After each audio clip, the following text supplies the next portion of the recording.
और कैबिनेट मंत्री नरेंद्र कश्यप ने कहा कि हिंदू होने का गर्व करना सियासत का विषय नहीं है। देश में सभी धर्म के लोग रहते हैं, सभी को अपने धर्म पर गर्व है। एसपी और कांग्रेस पीडीए के नाम पर समाज को जातियों में बांटने की कोशिश कर रहे हैं। उन्होंने कहा कि 2027 में एक बार फिर बीजेपी की सरकार बनेगी। वहीं एलपीजी की कालाबाजारी पर कहा कि सरकार सख्त है और जो भी कालाबाजारी करता हुआ पकड़ा जाएगा उसके खिलाफ सख्त से सख्त कार्रवाई की जाएगी।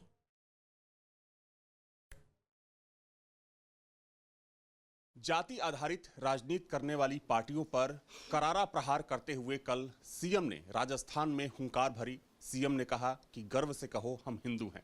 मुख्यमंत्री के इस बयान को आने वाले समय में चुनाव से जोड़कर देखा जा रहा है। माना जा रहा है कि भारतीय जनता पार्टी इसी लाइन के साथ अगले चुनाव में जाने वाली है। और इसी मुद्दे पर बातचीत के लिए इस वक्त मेरे साथ प्रदेश सरकार के मंत्री नरेंद्र कश्यप जी हैं।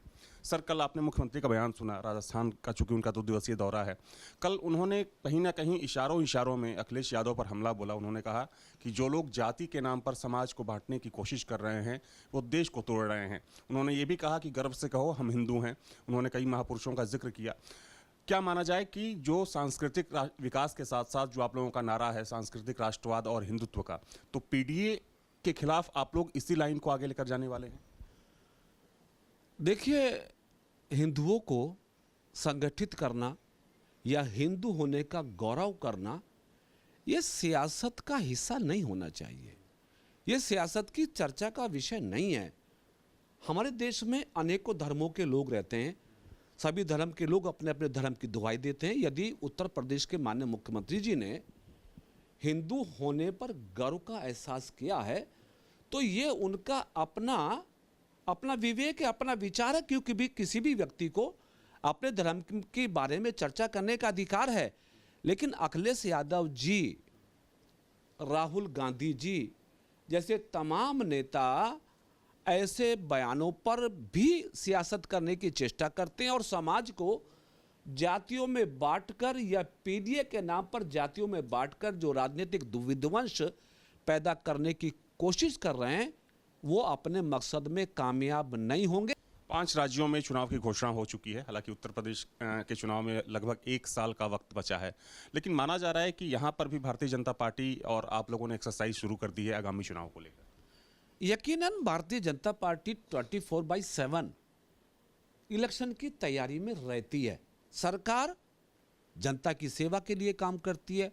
भारतीय जनता पार्टी जनता में अवेयरनेस पैदा करने का काम करती है। तो 2027 असेंबली का चुनाव नजदीक और भारतीय जनता पार्टी इलेक्शन को देखते हुए अपनी पूरी फॉर्म के साथ उत्तर प्रदेश के तमाम लोगों को पार्टी के विचार सरकार की सफलता के साथ जोड़ने का प्रयास लेकर अपने चुनावी अभियान को तेजी के साथ आगे बढ़ा रही है।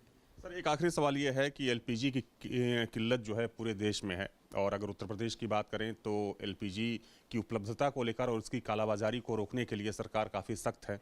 मुख्यमंत्री ने निर्देशित कर रखा है कि अगर कोई स्टॉक करता है या डंप करता है सिलेंडर्स को, कोई कालाबाजारी करता है, उसके खिलाफ कार्रवाई होनी चाहिए। लेकिन तमाम जगहों से शिकायतें आ रही हैं कि इसके बावजूद भी जो गैस की कालाबाजारी है वो रुक नहीं पा रही है। उत्तर प्रदेश में माननीय मुख्यमंत्री आदरणीय योगी आदित्यनाथ जी एलपीजी गैस का वितरण निष्पक्ष और सही हो उसके लिए बहुत सारे कदम उठा रहे हैं और हमारी सरकार इस बात को निश्चित कर रही है कि उत्तर प्रदेश में हम किसी भी व्यक्ति को कालाबाजारी करने का अवसर नहीं देंगे। कुछ लोगों ने, कुछ समाजवादी पार्टी के लोगों ने कुछ गैस सिलेंडर स्टॉक करने की चेष्टा की थी, उस पर भी कार्रवाई हुई है। तो मैं कहता हूं कि उत्तर प्रदेश की जनता को मेरे ख्याल निश्चित रहना है। तो देखा जाए तो एलपीजी की समस्या जो है वो पूरे देश में देखी जा रही है। हालांकि अगर हम उत्तर प्रदेश की बात करें तो इसकी कालाबाजारी को रोकने के लिए खुद मुख्यमंत्री काफ़ी सख्त हैं। उन्होंने पूरे प्रदेश के अधिकारियों को ये आदेश दे रखा है कि अगर कोई डंप करता है सिलेंडर्स को या कोई होल्ड करता है या कोई कालाबाजारी करता है तो उसके खिलाफ सख्त से सख्त कार्रवाई होनी चाहिए। वीडियो जर्नलिस्ट दीपक राणा के साथ अविनाश सिंह, न्यूज स्टेट लखनऊ।